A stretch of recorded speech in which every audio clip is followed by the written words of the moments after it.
તમે ક્યારેય વિચાર્યું છે કે એક ફૂલને ખીલતું જોવા માટે કોઈ સંશોધક 13 વર્ષ સુધી રાહ જોઈ શકે? આ વાત છે ઇન્ડોનેશિયાના સુમાત્રાના વર્ષા જંગલોની. અહીં વનસ્પતિશાસ્ત્રનું અત્યંત મૂલ્યવાન અને દુર્લભ ફૂલ રેફલેસિયા હેસલ્ટી ખીલ્યું, જે છેલ્લા એક દાયકાથી કોઈએ જોયું ન હતું. આ ફૂલની લાઈફ સાયકલ 9 મહિનાની હોય છે, એટલે કે કળી બન્યા પછી 9 મહિના બાદ જ એ ખીલે છે અને માત્ર થોડા દિવસ જ ટકે છે.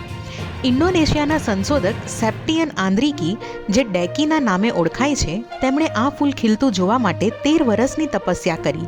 વાઘોના ભયાનક અવાજો વચ્ચે 23 કલાકની થકાવનારી યાત્રા બાદ જ્યારે ચાંદની રાતમાં ધીમે ધીમે આ ફૂલ ખીલ્યું, ત્યારે 1 મીટર લાંબી કળી અને 6 કિલો વજન ધરાવતા આ ફૂલને જોઈને ડેકી આનંદિત થઈને રડી પડ્યા. 13 વર્ષની મથામણ પછી આ ક્ષણનો સાક્ષી બનવું એ ખરેખર એક મોટી ઉપલબ્ધિ છે. આ પ્રકૃતિની અનોખી ભેટ છે.